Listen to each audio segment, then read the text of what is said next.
Welcome to Hustle and Healing, the Real Talk podcast on pregnancy, postpartum, and motherhood. I'm your host, Jessica Lauser, here for the raw stories, honest laughs, and everything in between. Let's dive in. Oh, thank you for rescheduling. Thanks for letting me. Well, it was funny because, what was it? I didn't realize. The PD day. Yeah. I didn't realize it was a teacher work day. Oh, And so I was like, yeah, like, we're fine. And then all of a sudden I was like, ugh. And then randomly our daycare was like, we're actually going to do a professional development with our staff. So then I had them here all day. So it worked. Yeah, Okay, yeah, good. it did. So mom life, this is a reschedule. So already we can't find a time for an hour. Pretty much. That's how it goes. So yes, I'm really excited to have you. So today on the Hustle and Healing podcast, we want to welcome the incredible Kelly Brown. So proud mom of two girls, Bree and Ari. Yep. Did I say that right? Yes. Right. And then ages 8 and 10. Correct. Kelly, you've been juggling family life for 15 years with your husband. Yes. Career as a special education teacher. And then when you're not inspiring your beautiful student, you find yourself at the gym, CrossFit Rife, or getting into a good book. I feel like I have been seeing so many posts about moms reading books and moms that are like, I'm on my 40th book. Yes. I think I'm just not in my era of having time for books.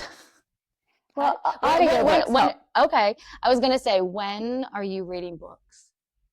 Mostly when I'm not working. So summer break, winter break, spring break, I can really dive deep. But during the regular crazy work week and mom week, I would call it, probably just like a chapter or two before bed. I have like a Kindle or a physical book, either way, and I can just prop it up in bed, read a chapter or two, and then go to sleep. Or one chapter with my coffee in the morning, and then on the weekends when we have time off and they're just kind of playing, I'll pick it up when they're outside with their friends or on the swings or something like that. Or I'll listen to audiobooks when I'm doing laundry and trying to cook in the kitchen and cleaning. All the things.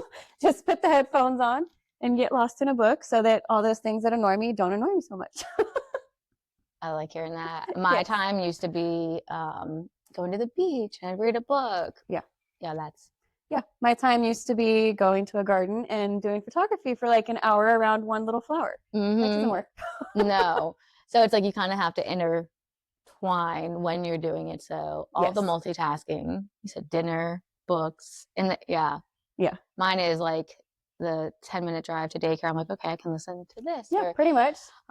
It's funny. The podcast just went live this past week and my mom friends were like, the first 15 minutes were great. And then I had to stop. And then I'm going to listen to the other 15 minutes later. And I said, that sounds like mom life. Pretty much. Like, I do that with my books too, driving to work, pause it, finish the next chapter when I'm going home from work. Yeah. Amazing. Yeah. So your little girls aren't so little anymore. No. 8 and 10. Yes. Oh my gosh. Do you feel like you just like blinked and? Pretty much. Yeah, it's crazy. And the struggles when they're little are different than the struggles when they're older, but it's always just a struggle. Yeah. Good times and bad. Yeah, definitely. And so kind of going all the way back to their beginning journey, some people, I feel like it's really easy for them to get pregnant. Some people, it takes them a really long time. Some people aren't able to get pregnant on their own. Kind of what was your experience in that? Definitely a huge struggle.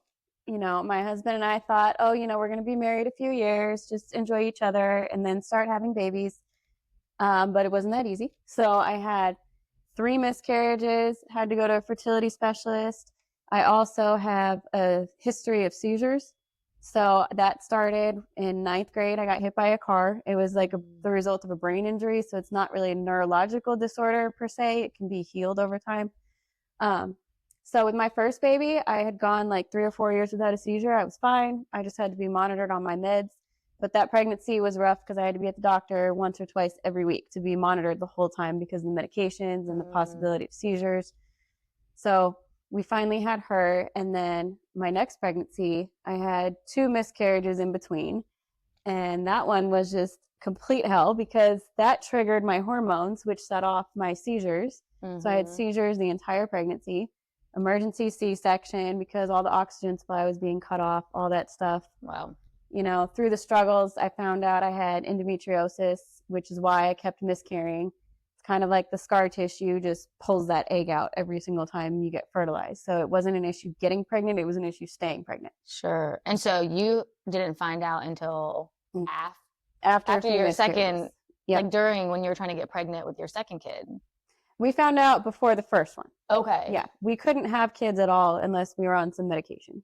Okay. Yeah. So I had to be on some meds for my endometriosis that pretty much what it does is thicken up the lining in the uterus the way it's supposed to be. Because the way endometriosis works is it's like scar tissue. It's almost like a spider web Mm-hmm. rather than a thick lining in your uterus.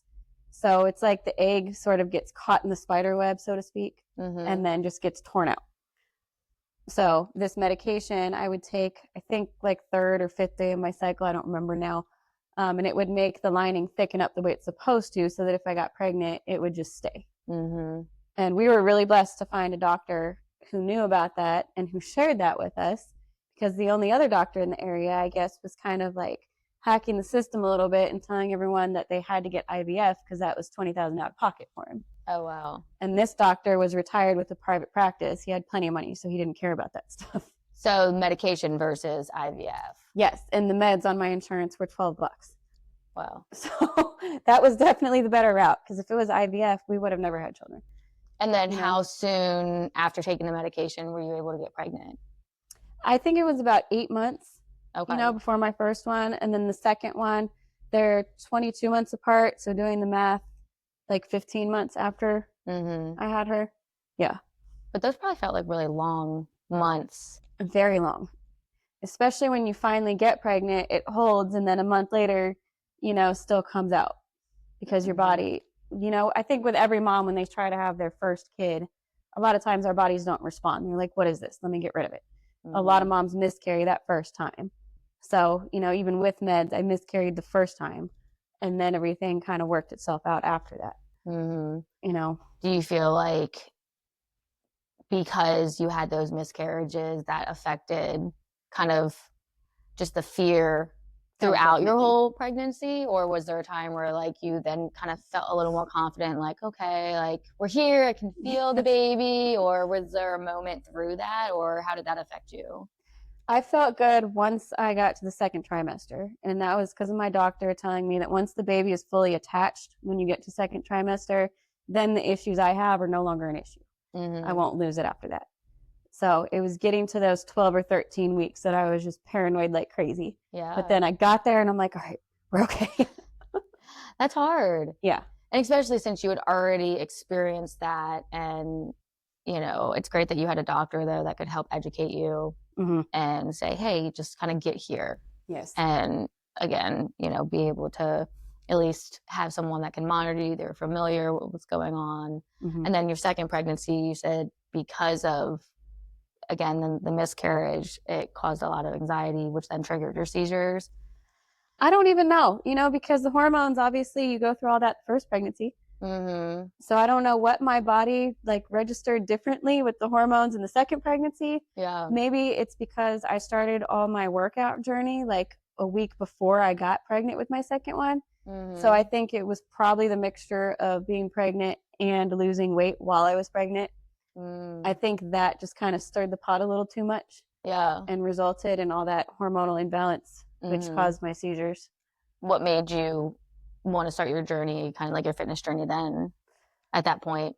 I almost thought, okay, maybe I'm not going to have a second baby, because it had been 15 months and we had been going to the doctor monthly that whole time. And I knew the first 6 months or so were probably because I was breastfeeding. So I kind of dismissed that. But then I'm like, okay, I started my cycle. Like, why am I not getting pregnant again? Maybe I'm not going to have another one.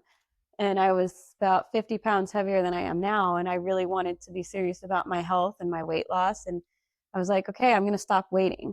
Because originally I was like, let me have babies back to back and then I'll do all that. But I stopped waiting and then got pregnant a lot easier. And some people tell me it's because, when you're in good shape and when you're taking care of yourself, it's easier to get pregnant. Your body just responds better. So maybe that helped me a little. I don't know. But then I had to make a decision. I'm like, okay, I just got pregnant. I've only been working out for a week or two. I can give this up, eat all I want, say forget it, and then start back up when I'm done. Or I can just stick with it because I've already started it. And I decided to stick with it. And after my second baby, I went for my 2-week checkup and I was 22 pounds lighter than when I got pregnant. Wow. And the last day of my pregnancy, I was only 3 pounds heavier than when I got pregnant. So I knew I had been losing weight. Mm-hmm. So I'm glad I did it, but it may have resulted in those struggles too. Sure. And then, so was it CrossFit that you had gotten into and started, or was it a different? Home workouts, because, I had another baby at home. Mm-hmm. Can't leave and go to the gym. I was not about to pay for more money at a gym that costs childcare and all that. That would have tripled the cost. We were like flat broke at the time too. All I could do is go on base for free. They don't care about childcare there. Yeah. So I started my fitness journey with Beachbody. Okay. And I was doing those workouts at home. I was doing them when the baby was sleeping. It went good. It worked for a while, but then you get tired of just stupid videos all the time. Mm-hmm. So from there, I started just going to the gym on base here when we moved here. My kids were like 18 months or something and 3 years. So they have like a little section on Little Creek here where the moms can go in this separate little workout room, and then there's a separate space for your babies to just play with toys. Okay. Tried that. That was hell. I hated it because my baby's sitting there staring at me screaming because I'm not picking her up. Mm-hmm. And then I feel bad because there's other moms in there with well-behaved kids. Because their kids are like used to being separated in daycare or something, and I was a stay-at-home mom at the time. Mm-hmm. So my babies are going crazy. So I did that for maybe 6 months, and I gave up on that. Started buying things to put in the garage little by little. Tried that, but then I'm like, I have no guidance here. I don't know what I'm doing. I wish I had like a stricter routine and that I was seeing progress, like building muscle and all that, because I had lost the weight on my own with diet and just being active. But as far as like gaining strength, there's like nothing happening because I don't know what I'm doing. Mm-hmm. I'm just moving. Yeah. So the CrossFit, it was funny what happened. Our neighbor, she is actually in charge of the kids' weightlifting class there. Okay. So she's like, hey, I teach a weightlifting class. Do your kids want to try it? I was in school at the time. I'm like, I don't have time. Let me graduate first. I had like 6 months left. So we got through that. And then I brought them to try it. And I had no clue that CrossFit Rife was even there. Okay. I just brought my kids to try the class. I saw CrossFit Rife and I'm like, hey, I might as well try it because they told me I could do a class for free. Can't hurt. Right. And Anything for free, I'm like, sign me up. Yeah. Yeah. And by then I had graduated and I'm teaching. So I'm like, okay, I can actually afford this. This is great. Mm-hmm. And I've stuck with it. It's been a little over a year now with CrossFit and definitely don't want to stop. I love it. Yeah. So kind of like going back, I feel like there was so much there where, so you were on base, husband was military, is military? Yeah, he's retired now. Okay.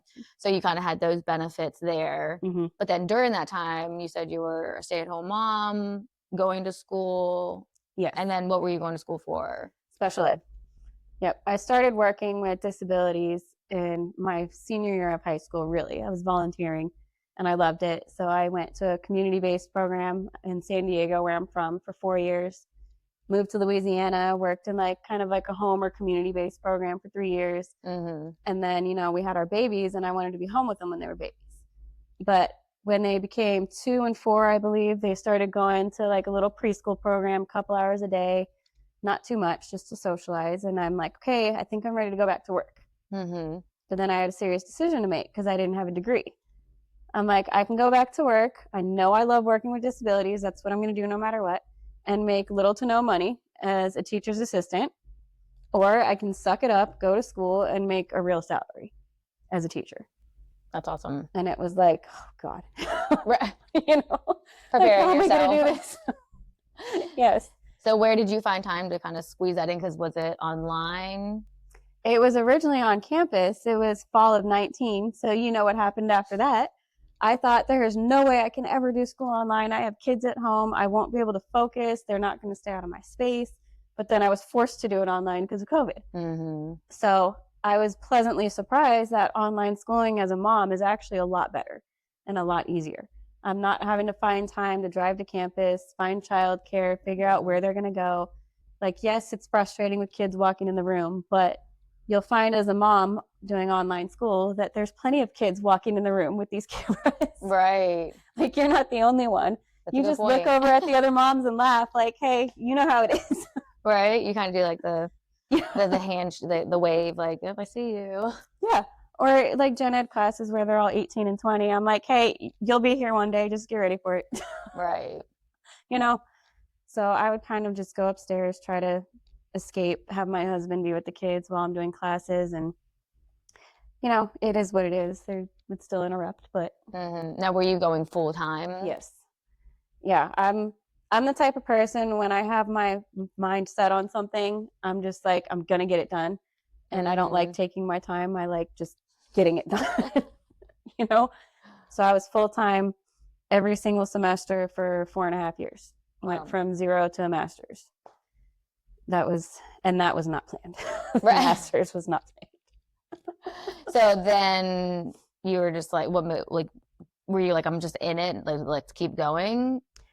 No, funny story. With teaching, any teacher knows that the states that you live in constantly change requirements and all of that. So when I started my program, there was 1 degree for all special ed teachers. That's what I got enrolled in.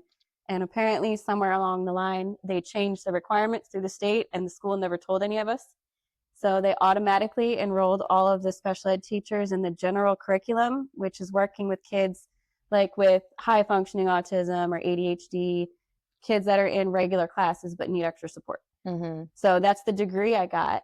But I wanted to work with kids with severe and profound disabilities, like in wheelchairs, cognitively like 2 years old when they're 18. That's Hmm. the population I wanted. And I was talking about it in one of my classes during my last year of school. And that professor happened to be in charge of the SPED department at the time and goes, you're in the wrong program, right? Oh no. I found out I wasn't the only one that happened to. There was a lot of us. And it was too late to switch because I would have been in school a whole other year. So I'm like, if I'm going to be in school another year, a master's is 30 credits. That's about a year. I Hmm. might as well just get the other degree. But I threw a fit with the university and I'm like, this is y'all's fault. Like, you need to help me financially, at least for the master's, to make up for what you did, pretty much. Wow. I had a professor like advocate for me and give me a scholarship for the master's. So that was free. That's amazing. Yeah. So I thank God for that. Wow. But it was still rough because that was also during my first year of teaching. Because you were like, you had your mindset where it's like, okay, Yes. countdown, Yes. right? Yes. And then you're like, wait, what? I have to do a whole another year? Yeah. And then you had to go back and explain that to your husband. Yeah. And family. Oh, yeah. Where they were probably like, Mommy's going to graduate and Yeah. we're going to have a little bit of time back because that, it's a sacrifice that the family agrees on and says, hey, we're going to do this. And it sounds like your husband really supported you Oh, yes. through that. Mm-hmm. So how did they take it when you came home and you were like, so He's like, okay, well, we survived this long. Like, he's always been great and very supportive of me with my education. He knows how much I love working with disabilities. So, he's the one that encouraged me to go back to school and not just be a TA, an assistant. Assistants, let me just add in here, special ed teachers cannot be teachers without these assistants. It is impossible to do our job without them. So to anybody who is a teacher's assistant of any sort, special ed, gen ed, whatever, like, we do our job because of you guys. Yeah, shout out. Yes, huge shout out. Okay. We are both the teachers, and I love to say that about my assistants. They are not assistants. That's just their title on paper. They are another teacher in the classroom. I'm just the one stuck with all the paperwork. Right.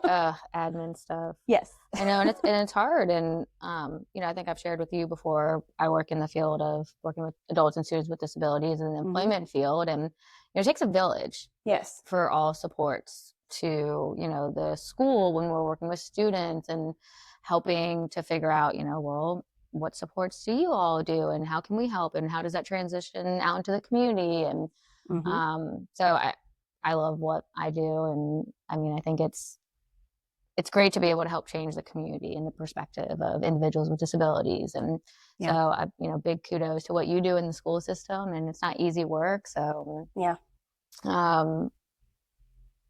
Yeah. Oof. So how did you balance when you transitioned? So now you went from you were at home full-time at school, Yes. then you transition to full-time working mom, and then still going to Yes. school. Well, how did you balance that piece with the kids, and kind of how old were they when you made that transition into now all the things? That kind of happened very unplanned, actually, because doing the sped degree, I had to do observation hours. So my girls were at the preschool. I knew that they had a special ed teacher there. She was with the general curriculum. So when I had to do observation hours, I was like, hey, can I do it with you? Then I can just bring my kids to school, hang out with you a couple Oh. hours, then I'll just sit in their little cafe or whatever, then bring them home. This is perfect. So I started doing observation hours with this lady, and then she's like, you have to work with us. We need help. And you're great. You have to be here. I was like, oh, God. But then I'm thinking, okay, might as well. I'm already bringing them to school and bringing them home. It's just like I'm hanging out at the school. But then I'll do homework at night. Okay. I think I can manage that. So I started like that. I was just substituting at their school. That Mm-hmm. way, if I had too much homework and I had to catch up, I could stay home one day. It was flexible. Like, all right, I can do this. After 2 months of subbing, one of their preschool teachers quit, and they were like, hey, can you teach this class? We really need somebody. We know you'd be good. I was like, oh, God. Okay, I'll try. I'll try. you know, I'm like, okay, but if I can't handle it, then after the school year is over, I'm not going to come back. You have to find somebody else. And that was like Mm. the agreement. And I made it clear, too, that the next school year I wouldn't be able to anyways, because I was going to have to do student teaching with special ed.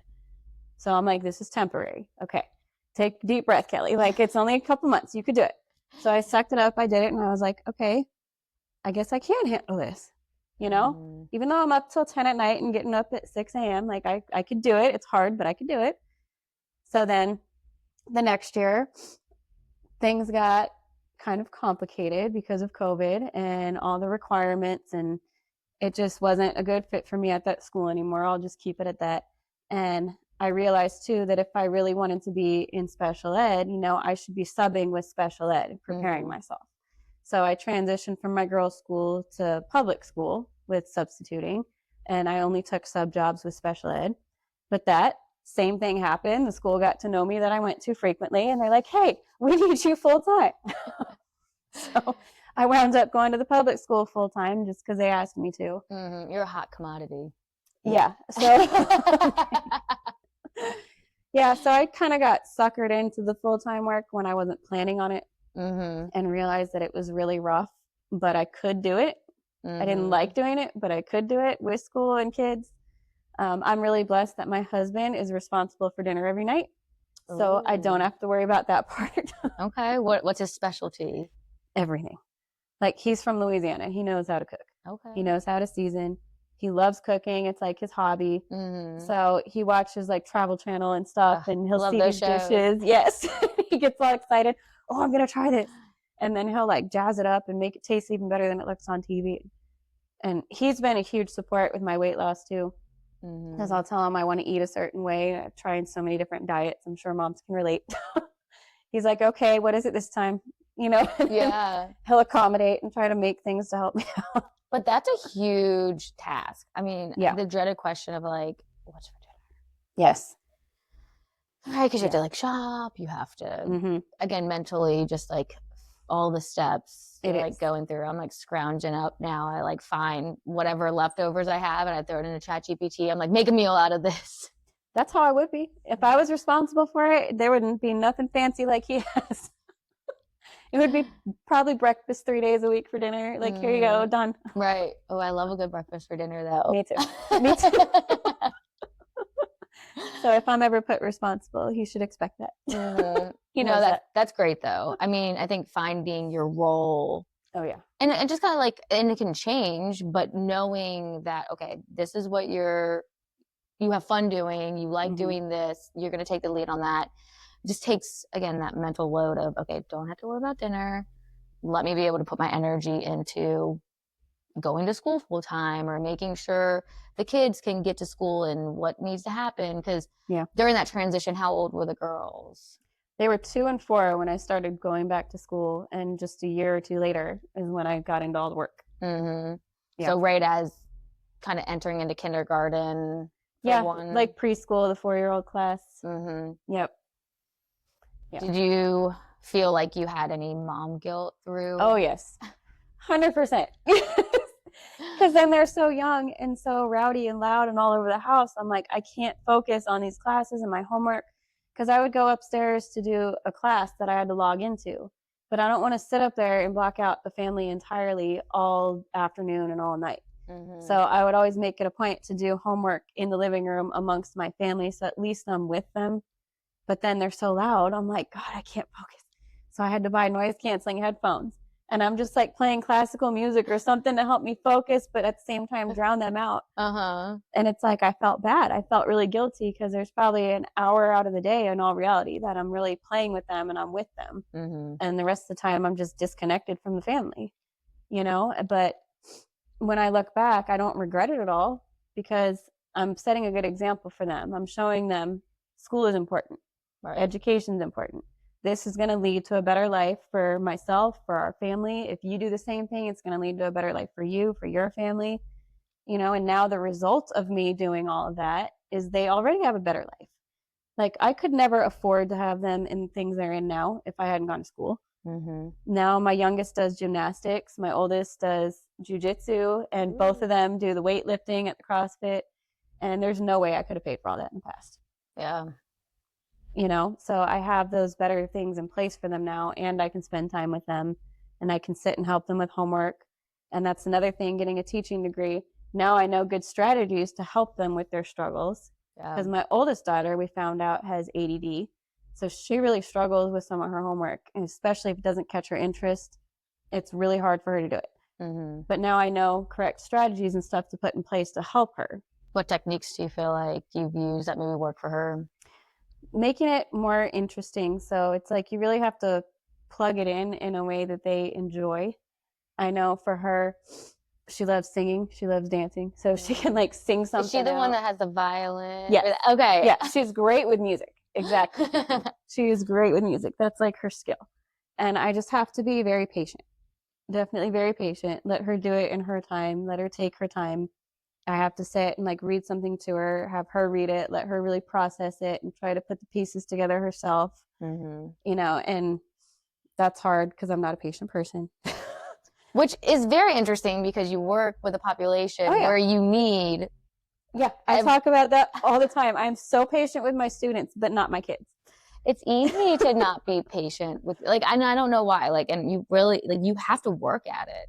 At least I find myself in those situations too, being like, okay, breathe, we're not in a rush, like, we're here, we're not going any, like, why am I rushing them? Yeah. Or like, if someone was doing that to me, like, I'd be like, what are you, like, what is going on? It's true. Right? Like, why, like, I still don't know, like, why can't we, maybe because it's too close to home? I think that's part of it. And I think part of it, we want our kids to be perfect. You know, we want them to be able to sit down with their homework and be like, here, look, I'm done. I did it perfect, and be proud of them, you In know, our because they understand dreams. it and they could do it all. And we're like, no, but it doesn't work that way. So it can be frustrating. And I don't know. I wonder the same thing. Like, why do we get so aggravated with our kids, but not other people's kids? Or if you're a teacher, not with your students, you know? And I think a lot of it is our expectations are different. Mm-hmm. For students, it's like, yes, you want them to succeed, but at the same time, if they're struggling, it doesn't bother you. It's like, that's my student. If they're struggling, I'm here to help. Whatever. It's fine. Right. You know, but as a parent, you're like, no, I don't want my kid to struggle. I want them to understand this. I want them to get it. Mm-hmm. So it's more frustrating. It feels like more pressure on moms, I think. Yeah. You feel like you're responsible for their success in a sense. Yeah. Yeah, for sure. I mean, for me, I still have littles, but it's like, we get a report back from daycare and they're biting or they're hitting or, they're not being nice. They're not following directions. Do you think you can talk to them about that? I'm like, sure, I'd love to talk to my 3-year-old about being nice. I mean, granted, I say that with a laughing face, but it's true. Like, yes, I will have these conversations, but I'm probably gonna have them 50 times. And I'm also gonna need your help because they're with you 8 hours out of the day while I'm working. So exactly. Yes, I will. And it's hard too, because then you feel like you need to have those conversations when those things are taking place, not just at home. Mm-hmm. And that makes it hard. Well, and it's like, then you start dissecting, like, okay, well, why are they doing this? Mm-hmm. What? and some of the things we did really take a deep dive and realize like, oh wow, we were wrestling with him, and we kind of were putting our mouth to like, the body kind of be like, and getting a little bit rough. And then Yeah. we realized, whoa, that could probably be interpreted as a bite. Yeah.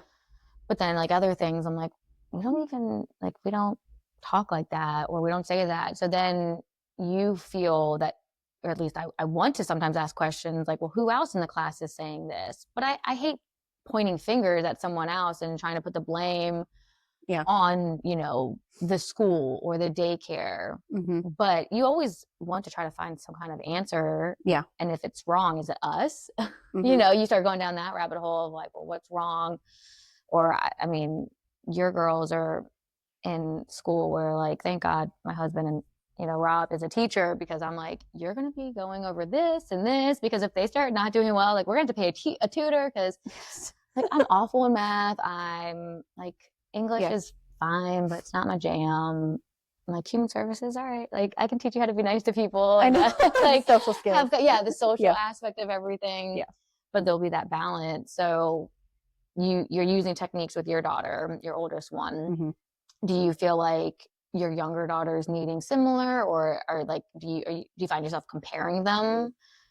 Yeah, in the sense that my younger one catches on to things a lot quicker and easier. Like she might need something explained once or twice and she's fine, but my older one might need it explained like 20 times.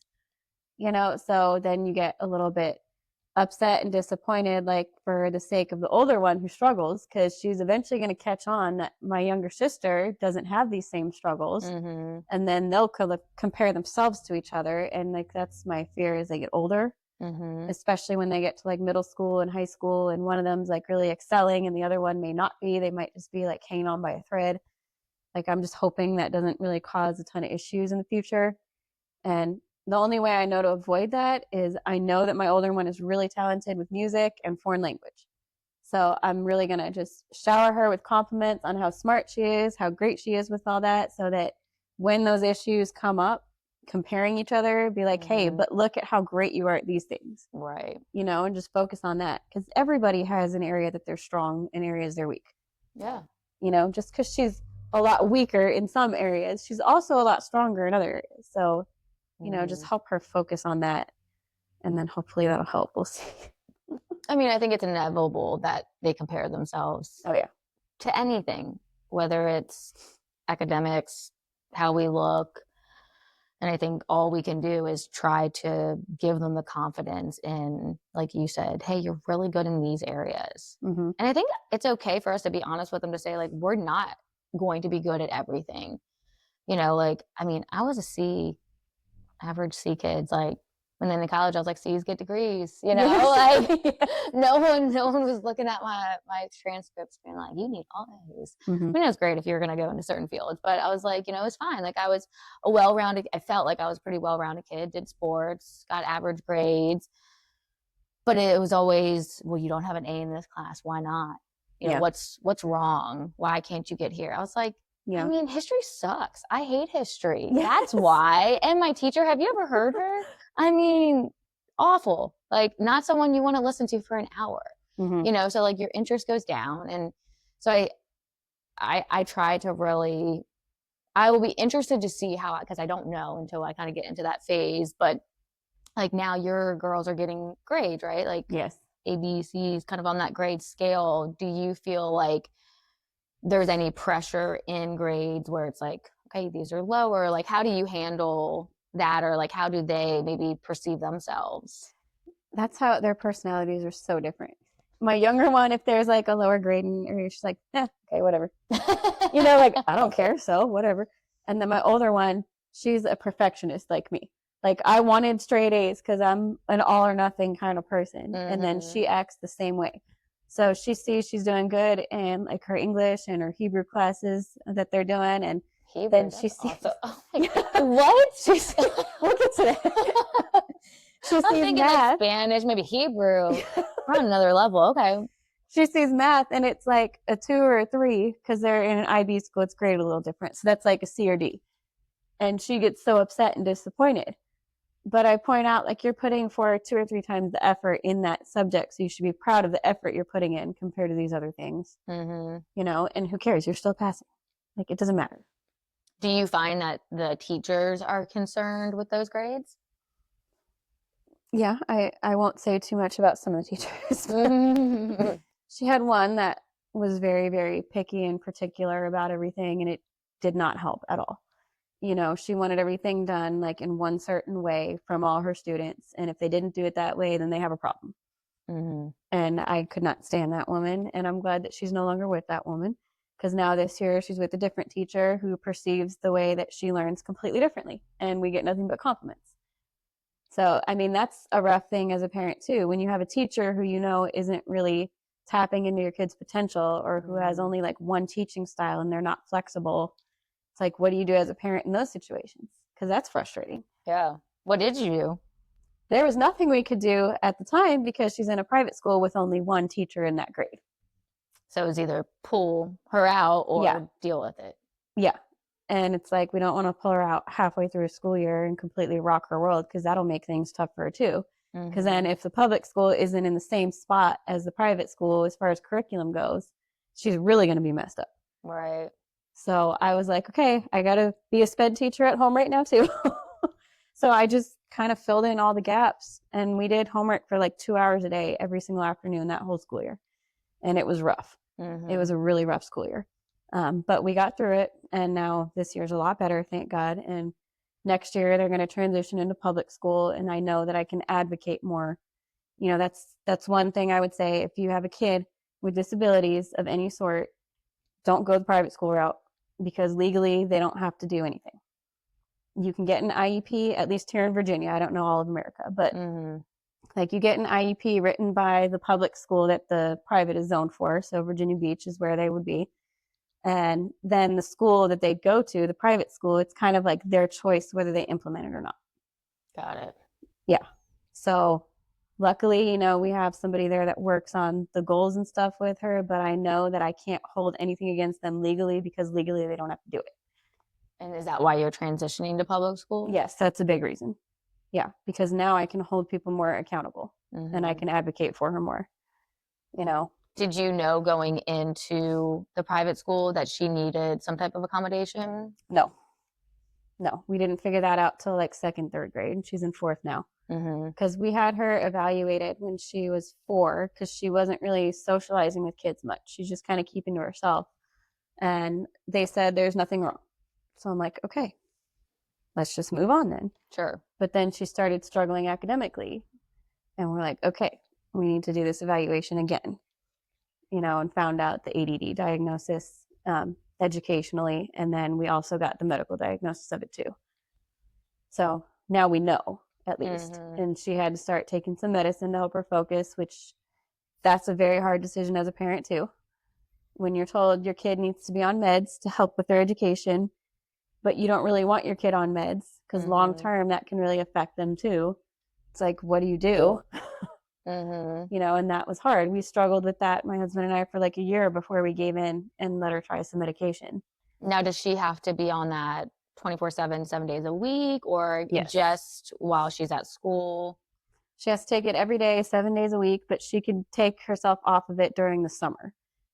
It just takes like 2 weeks for it to get like back in the system and really help. So she can't really be off of it on the weekend. Okay. But during longer breaks, she can. Do you see a big difference? In her focus, yes. She's able to focus a lot better. So, where I used to have to explain something like 20 times, now I have to explain it like 5 to 10 times. So it's definitely an improvement. Yeah, that's a 50%. Yeah. And do you feel like you got did you tell the school when you started doing it, or were you curious to see, like, because sometimes, I mean, I know it's really important, especially, when we're working with our clients, we say, hey, we want to know when you're taking a new medication. We want to be able to like prepare ourselves if we see anything on the job site. So did you kind of prepare the school beforehand? Yes, I did, especially because we were told she might get like bad headaches or stomach aches. I didn't want her running to the nurse and then thinking she's sick all the time. So I told the nurse, and I told her teacher and the sped teacher, all for different reasons. I wanted the nurse to know she might not be feeling well for the next few weeks or the next month while she adjusts. I wanted the sped teacher especially to know, so that if there was any changes that I could know about it, because that's the whole point of her taking it. Sure. Let me know if she's improving, and if she's not, then it's not worth a stomach ache, Yeah.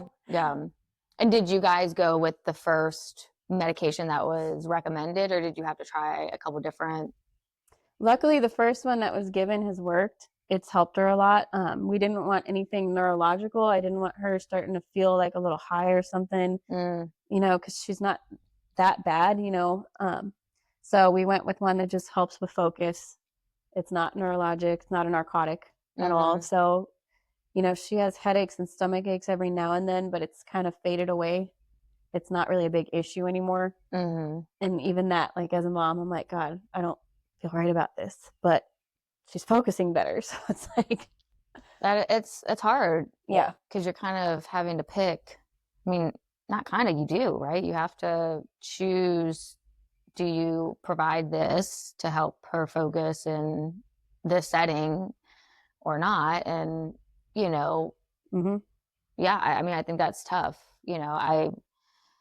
With my son being so crazy, I'm like, oh my gosh, he's supposed to sit in a school next year. Like, I'm just Yeah, like trying to prepare myself. Like, again, does he just need to get the zoomies out? Like, mm-hmm. it's like, how long do you go before you realize, like, it sounds like for you, like academics started getting affected. That's when you kind of were like, hey, like maybe there is something a little bit deeper that we need to look into. Yeah, Um, because again, and part of the podcast is kind of like our perspective, our feelings. And, I feel like with boys, like they get diagnosed so early with a lot of the attention deficits. yeah, And I'm like, he just, so like, I mean, for my son, he's so smart, mm-hmm. which I feel like a lot of parents say, like, oh my kid's so Yeah, smart. But I really do. I feel like daycare tells me, so I'm just going to roll with that. But, the thought of having to sit down for X amount of time, like going into kindergarten, I'm like, oof, yeah, you know, I'm such like a untraditional like schooling, want to go that route. mm-hmm. Um, I love the idea of homeschooling, but I don't want to homeschool. I know, I know, exactly. It's like, do you really want to get yourself into that? I don't. I do not. Yeah, or else you'd be a teacher. I'm like, it's like I feel like there's benefits for sure to anything, but like I love the concept of like the hands-on, the doing, the like practical aspects of learning about stuff, like learning about stuff while you don't realize you're learning it. Yeah, Field trips and going out and being able to do all that. Like I know that that's the type of learner I am. mm-hmm. I mean, I could read a book and not remember what the hell I just read. Yep. And I'm like, oh man, I just read like 20. And like I could kind of give you a little bit, but then it's like, now rewrite this in different words. I'm like, what do you I know. mean? Why can't I rewrite it how it just said it was? Like this is this. So like now I'm trying to figure out like, okay, are my kids going to, how can I prepare them to not learn like me? Yeah, Because I already know the things that I struggled with. So then you start trying to like relearn yourself and think about like, oh wait, how was I? Like I almost got held back in I think first grade. My reading was like a little low, and so I went mm-hmm. to summer school, and it just boosted me enough to like scoot me on. But Yeah, it's the more that I learn, and I have to get my kid into school, like Montessori schools kind of are more attractive. yeah, definitely. Whereas 10 years ago, like, I mean, I have a family member who sent their kid, and I'm like, what a weirdo. I know. And then, I know. but then like, I'm like, what? Why did I think that way? Because you weren't a mom yet. I wasn't. And it just seemed like, I Yeah, don't know about that. And then now, like, I'm going to tour a school next week to see if that's something that he can get into, because I think that hands-on learning yeah, definitely. is something. But I mean, it's such a gamble Yeah, because then you pay for it. exactly. And that's the hard part. Like you find these great educational programs, but then you're like, oh my God, look what a huge difference our finances are going to be if we do this. Because you're paying for private school right Yes. now. Yes. And it's a great school, but it's just becoming unreasonable. And knowing that now she has an IEP and they don't have to implement it, I'm like, yeah, the cost plus that, we got to stray away. But then it's scary because then you go from your kid being in a class with like 12 to 15 kids to now they're in a class with what, 25, 30 kids. Like, are they really going to get the attention that they need there? Mm-hmm. It's a big gamble. So I'm like, I don't know. And then what happens if public school is not a good fit and she's struggling even more? Like, what do we do then? Do we find another private school? Because the one they're at now only goes through fifth grade. So then we find what, like Norfolk Academy or something, where it's what, like 20, 30,000 a year for one kid. I'm Mm-hmm. like, we can't do that. Yeah, I make a good enough salary now to live off of, but not to pay for stuff like that. sure. So And did you all not know getting into the school, like once, like at what point did you find that they didn't have to honor pieces of the IEP? a year after she got it, because I sat around and I kind of patiently waited because I know sped laws, obviously, and they have to have a new IEP written every year legally. Mm-hmm. And I just was waiting. I'm like, are they going to contact me for her updated IEP? Or are they going to invite me to a meeting? So I purposely just kind of waited. I didn't ask anything. And we passed that year date a week after it. And I'm like, okay. I called them out. I'm like, you guys are not doing your job. Why did I not get invited to a meeting? Why have you not rewritten this IEP? Why have I not gotten any kind of progress reports? Like, what is going on? And that's when they told me they don't have to follow it. It only has to be rewritten every 3 years. So that's when their evaluations are supposed to be due. Mm-hmm. And I already know they can even argue not to do it then, because if she's still on the same track, they don't have to retest her. So I'm like, I don't really like this. Like, you guys are telling me you're following it, but there's no evidence that you are. So really, how do I know? Mm-hmm. And then you're not reevaluating and rewriting it every year. And I'm like, it's not that hard to write an IEP. I'm sorry. Like, I know it takes time, but Mm-hmm. their sped teacher can at least like update the goals or something. Yeah. Do you feel like your voice was heard? No, because there's nothing that they are going to change. That's just like the way they do it. Is it So, teacher by teacher? Because you said this teacher now that she's with, like there was a drastic change, and is it the teacher just kind of changes their approach kind of more on the one on one, or do you feel like this teacher is implementing more of the accommodations? no, definitely not the accommodation part. I think this teacher is just more open minded and realizes that some kids struggle and they need to learn a little bit different. And she's just good at accommodating in general, Mm-hmm. but as far as like on the IEP, following all of that, I know the teachers there aren't responsible for that. It's their sped teacher who does like pull out services who's responsible for that part. And she's great. She's a great person. I know she's a lot of help to my kids, but I Mm-hmm. also know she doesn't have to do things exactly how the IEP says. So I really don't know if she is or not. Yeah. And that's frustrating Yeah. when you sit there and it's like, this is all the things my son or daughter needs, and but then it's just a document Yeah. versus what is actually being implemented. Yeah. I think that's even scary with public school. Like, you can go and fight like crazy and have everything you want written in an IEP, but how do you really know whether they're doing it or not? Mm-hmm. I mean, I think what you did, and what you continue to do is just continue advocating, be a Yeah. driver to your student, like your kid's success, and asking the questions. And because you're in the field, I think that gives you an advantage to be able to go back and say, because, I'm familiar with this, can we talk about that? And like, I mean, again, I think collaboratively trying to work together to say, like, I know because firsthand you work in the field, I know how hard this can be, how can we work together? And I mean, and hope that, right? I mean, because it's easy for us to be like, oof, this is not going to be good. Like, what are the bad things? But, Mm-hmm. I hope that when they go into public school, there will be more communication, there'll be more transition services, and there'll be more opportunities to implement and say, no, this is what we need, and to hold them accountable. Yeah. I mean, I hope that is the case scenario. Um, because again, I know how easy it is for us to like spiral down and be like, oh, because it is a gamble. Yeah. But there's not many other choices Yep. unless what you decide to go homeschool. And I know. And then I'd have to give up my career. It's like, how does that work? Mm, So we'll see. But for now, like I know how to advocate for my kids. For parents who don't know how to advocate, though, you can hire advocates to help you. That's a very important thing to point out.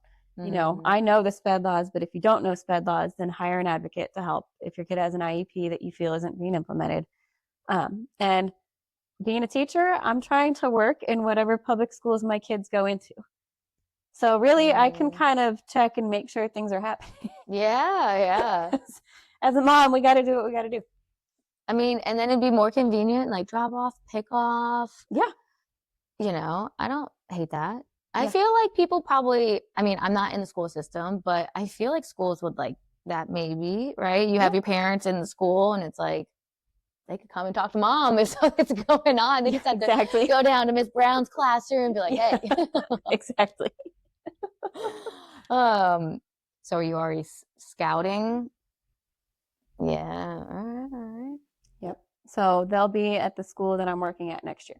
Oh, cool. Yes. So you're just gonna bring them where you are. Yes. Okay. Yeah, and it's a good transition because the school they're at now is an IB school, and this Are you saying school, IB or IV? IB, Okay, what does that mean? International Baccalaureate.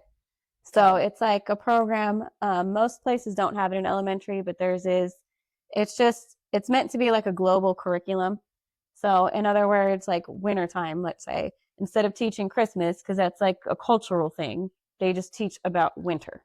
They're not going to Mm, teach Thanksgiving or Christmas or Easter, any of that stuff, because that's not like a global thing. The idea is that you okay. could take your lesson plans and hand it to somebody in Japan, and they can teach the same lessons, and it'll work globally because the main focus is just the academics, Mm-hmm. not like all the extra stuff that goes along with your culture. But on top of that, there's IB learner principles.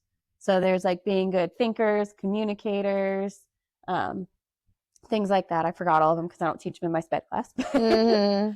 It's just really good principles for them to live by. So they really ingrain a lot of those good principles into your child.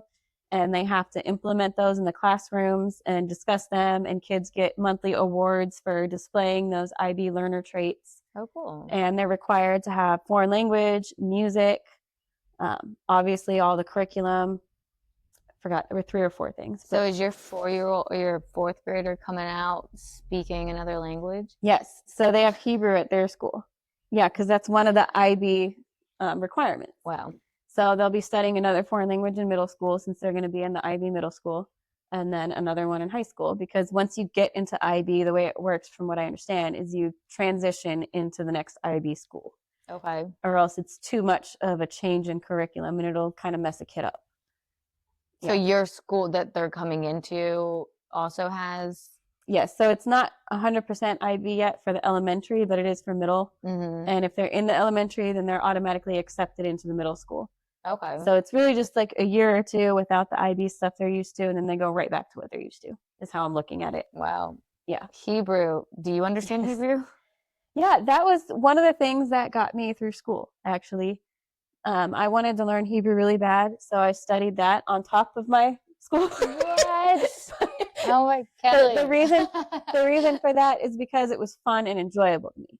Mm-hmm. So it wasn't so much about learning foreign language. It was I was doing online classes and we would all speak to each other in Hebrew, and it was a way for me to escape all the responsibilities. It was 3 hours at a time, no, 2 hours, excuse me, twice a week. And it was a way for me to just escape my schoolwork, escape family life, escape going to work, and Mm-hmm. just relax and have fun. And that was a huge thing that helped me get through all of that stress too, as I had something for me to look Mm-hmm. forward to. Why Hebrew? I wanted to learn how to read the Bible in its original language. Okay. That was a whole funny story.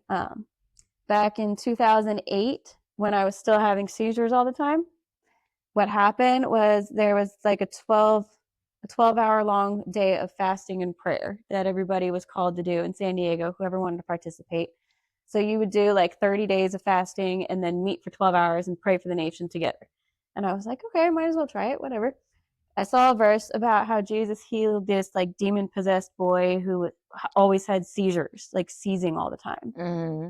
And it said at the end of that chapter that this kind can only come out through fasting and prayer. And it was right before this fast started. And I was like, oh, this is great. Let me try this. let me try fasting, see if my seizures will stop, whatever. So I went like 4 months without seizures, and I had never gone more than 30 days. So Okay. I was like, this is kind of cool. Maybe I should fast and pray more. I don't know. But anyways, that turned into me finding out that that verse was never originally in the Bible. And I was ticked off. Because I'm like, I'm putting so much faith in this one little verse that was never even there. Uh-huh. It was added in there like centuries later. And then that caused me to like go down a whole rabbit hole. I'm like, well, how many other verses did this happen with? Mm-hmm. And I found there were like over 200 scriptures that were like completely changed or taken out or added in that weren't originally there. And I was like, well, screw the English. Like, there is no translation that's completely accurate. They're all like tampered with. So I wanted to learn Greek and Hebrew. And I studied Greek for 1 year. And then we moved and I started studying the Hebrew. And I just fell in love with the Hebrew a lot more because I could practice it more. It's not so ancient. You know, people still speak it. Where the Greek for biblical, it's like completely different than what's spoken today. It's a whole other language to study. But the Hebrew, it was fun to practice. So yeah, you know, I can't sit and talk for this whole hour in Hebrew. So you and your daughter, both daughters or just your oldest? Both, because it's a requirement with the school they're in. Wow. Yeah. So does your husband ever feel left out, or does he know Hebrew too? He studied it with me for a year, but we had an Israeli teacher who made it like Hebrew boot camp, so it kind of scared him away. So he kind of stopped. He knows the basics. But at least I can help them with their homework. I understand enough. Yeah, that's so cool. Can you say a sentence in Hebrew? Sure. Anachnu omrim kol hayom akshav. Like we're speaking all day right now. That's so cool. I just love hearing language because again, not for me. I can't roll my R's, failed Spanish. I went to Latin just so I could get my advanced degree, whatever that really meant. They were like, you need an advanced degree, you know. I'm like, I'm just okay. So Latin it was. Yeah. They said it's the unspoken language, but then I get into class and I'm reading. They're like, we're gonna read this chapter. I was like, I thought we were gonna speak. Yeah. That's so fun. Like I could just imagine you all sitting around like speaking like a whole other language. How fun. Well, your kids sound phenomenal. I know I've seen them in and out of the gym. I mean, just what you have been through and shared today, I mean, is amazing. And I feel like you're a testament to just work hard, be a good example to your kids. They are watching. Yes. They're watching you, especially when they're 4 years old. But they are. So, I mean, it's amazing. Keep doing what you're doing. I really appreciate you coming today to share what you did. So keep hustling, keep healing, and cheers. Cheers. Come hang out with me on Instagram at Hustle and Healing Podcast for more real talk, laughs, and support. You can also catch the podcast on Apple Podcasts, Spotify, and YouTube. So be sure to subscribe, follow, and leave a review if you're loving what you hear. And do me a favor, share this episode with a fellow mom who needs to hear it. Keep hustling, keep healing, and don't forget to reheat that coffee. Again, see you next time.